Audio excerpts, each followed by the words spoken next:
নমস্কাৰ, মই অনিৰ্বাণ। আপোনালোকে চাই আছে দি ক্ৰছ কাৰেণ্ট।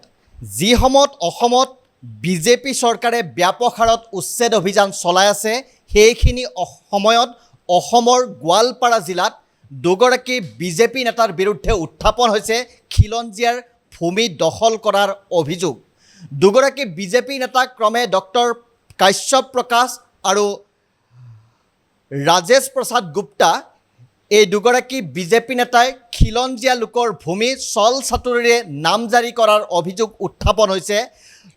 গোৱালপাৰাৰ লখিমপুৰ ৰাজচক্ৰ অন্তৰ্গত বলাইখামাৰ নামৰ গাঁওখনত ৩৮ বিঘাকৈ খিলঞ্জীয়া লোকৰ ভূমি তেওঁলোকে দখল কৰাৰ অভিযোগ উত্থাপন হৈছে আৰু এই অভিযোগেৰে এতিয়া সৰব হৈছে এই সমগ্ৰ অঞ্চলটোৰ ৰাইজ। সেই অঞ্চলৰ ছাত্ৰ সন্থা, ৰাভা ছাত্ৰ সন্থা, বড়ো ছাত্ৰ সন্থাকে ধৰি স্থানীয় কেইবাটাও ছাত্ৰ সন্থা আৰু স্থানীয় বিজেপি নেতা এতিয়া সৰব হৈ পৰিছে এই ঘটনাক কেন্দ্ৰ কৰি। আমি পুনৰবাৰ জনাইছোঁ যে গোৱালপাৰাৰ দুগৰাকীকৈ বিজেপি নেতাৰ বিৰুদ্ধে খিলঞ্জীয়াৰ ভূমি দখল কৰাৰ অভিযোগ উত্থাপন হৈছে আৰু এই দুয়োগৰাকী বিজেপি নেতা ক্ৰমে ডক্টৰ কাশ্যপ প্ৰকাশ আৰু ৰাজেশ প্ৰসাদ গুপ্তা। ডক্টৰ কাশ্যপ প্ৰকাশ হৈছে প্ৰাক্তন মুখ্যমন্ত্ৰী সৰ্বানন্দ সোণোৱালৰ OSD তথা বৰ্তমানৰ APDCLৰ সঞ্চালক আৰু আনহাতে ৰাজেশ প্ৰসাদ গুপ্তা, বিজেপি নেতা ৰাজেশ প্ৰসাদ গুপ্তা হৈছে লখিমপুৰ টাউন কমিটিৰ পৌৰপতি আৰু এই দুগৰাকী বিজেপি নেতাৰ বিৰুদ্ধে গুৰুতৰ অভিযোগ উত্থাপন হৈছে আৰু তেওঁলোকৰ বিৰুদ্ধে যি অভিযোগ উত্থাপন হৈছে সেয়া হৈছে ভূমি দখলৰ অভিযোগ, খিলঞ্জীয়া লোকৰ ভূমি দখল কৰাৰ অভিযোগ। গোৱালপাৰা জিলাৰ লখিমপুৰ ৰাজচক্ৰৰ বলাইখামাৰ নামৰ গাঁওখনত ৩৮ বিঘাকৈ খিলঞ্জীয়া লোকৰ ভূমি তেওঁলোকে চল চাতুৰিৰে ষড়যন্ত্ৰমূলকভাৱে নামজাৰি কৰি লোৱাৰ অভিযোগ উত্থাপন হৈছে। পুনৰবাৰ জনাইছোঁ, কাশ্যপ প্ৰকাশ অভিযোগ উত্থাপন হৈছে কাশ্যপ প্ৰকাশ আৰু ৰাজেশ প্ৰসাদ গুপ্তা, দুয়োগৰাকী বিজেপি নেতা।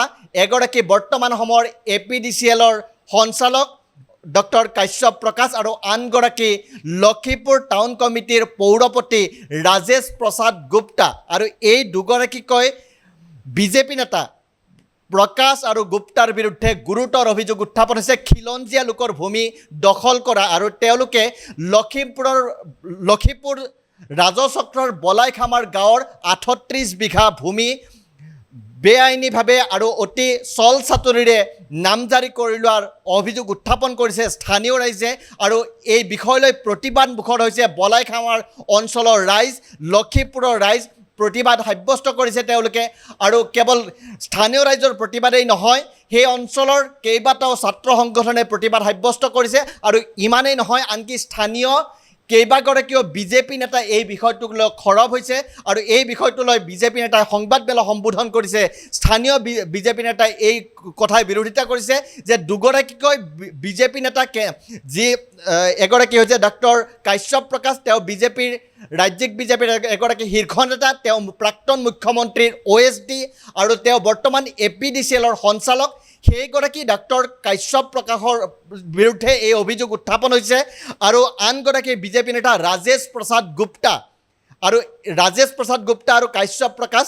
ৰাজেশ প্ৰসাদ গুপ্তা পৌৰপতি, লখিমপুৰ টাউন কমিটি আৰু এই দুগৰাকী বিজেপি নেতাই খিলঞ্জীয়া লোকৰ ভূমি দখল কৰি লোৱা, খিলঞ্জীয়া লোকৰ ভূমি কাঢ়ি লোৱাৰ অভিযোগ উত্থাপন হৈছে।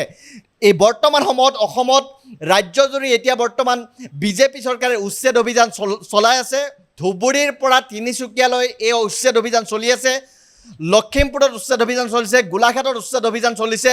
কিন্তু এতিয়া প্ৰশ্ন হৈছে, এতিয়া বিজেপি নেতাৰ বিৰুদ্ধে এই ধৰণৰ অভিযোগ উত্থাপন হৈছে, খিলঞ্জীয়া লোকৰ ভূমি দখল কৰাৰ অভিযোগ উত্থাপন হৈছে আৰু যি দুগৰাকী বিজেপি নেতা, মই পুনৰবাৰ কৈছোঁ, এগৰাকী কাশ্যপ প্ৰকাশ আৰু আনগৰাকী ৰাজেশ প্ৰসাদ গুপ্তা, এই দুগৰাকী বিজেপি নেতাৰ বিৰুদ্ধে অভিযোগ আছে তেওঁলোকে খিলঞ্জীয়া লোকৰ ভূমি চল চাতুৰিৰে দখল কৰিছে, তেওঁলোকে কাঢ়ি লৈছে খিলঞ্জীয়া লোকৰ ভূমি।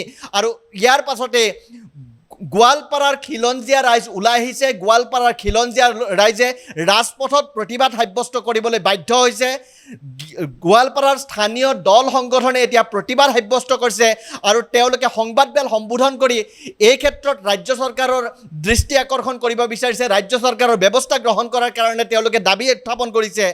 কেৱল দল সংগঠন বা স্থানীয় ৰাইজেই নহয়, আনকি গোৱালপাৰাৰ ৰাভা সম্প্ৰদায়ৰ স্থানীয় বিজেপি নেতায়ো এই ঘটনাৰ বিৰোধিতা কৰিছে। তেওঁলোকে সংবাদমেল সম্বোধন কৰি এই বিষয়টোৰ হস্তক্ষেপ কৰাৰ বাবে চৰকাৰক আহ্বান জনাইছে, চৰকাৰক দাবী জনাইছে। বৰ্তমানৰ বিজেপি চৰকাৰে যিহেতু বিভিন্ন স্থানত অবৈধ দখলৰ বিৰুদ্ধে উচ্ছেদ অভিযান চলাই আছে, এতিয়া বৰ্তমান সময়ত যি অভিযোগ উত্থাপন হৈছে, দুগৰাকীকৈ বিজেপি নেতাই গোৱালপাৰাত এইদৰে ভূমি দখল কৰিছে, খিলঞ্জীয়া লোকৰ ভূমি দখল কৰিছে। আৰু সেই দুগৰাকী অভিযুক্ত ক্ৰমে ডক্টৰ কাশ্যপ প্ৰকাশ আৰু ৰাজেশ প্ৰসাদ গুপ্তা খিলঞ্জীয়াৰ ভূমি দখল কৰাৰ অভিযোগ আছে তেওঁলোকৰ বিৰুদ্ধে। এতিয়া তেওঁলোকৰ বিৰুদ্ধে চৰকাৰখনে কি ব্যৱস্থা গ্ৰহণ কৰিব, সেয়া এই সময়ত লক্ষণীয় বিষয় হৈ পৰিছে। সমান্তৰালভাৱে এই সময়ত যিহেতু ৰাজ্যত বিভিন্ন প্ৰান্তত উচ্ছেদ অভিযান চলি আছে, একেখিনি সময়তে এই দুগৰাকী বিজেপি নেতাৰ বিৰুদ্ধে এগৰাকী প্ৰাক্তন মুখ্যমন্ত্ৰীৰ OSD তথা APDCL সঞ্চালক আৰু আনগৰাকী লক্ষীপুৰ পৌৰসভাৰ পৌৰপতি, এই দুগৰাকীৰ বিজেপি নেতাৰ বিৰুদ্ধে চৰকাৰখনে ব্যৱস্থা গ্ৰহণ কৰিব নে নাই, সেয়া হৈছে আজিৰ তাৰিখত এটা ডাঙৰ প্ৰশ্ন।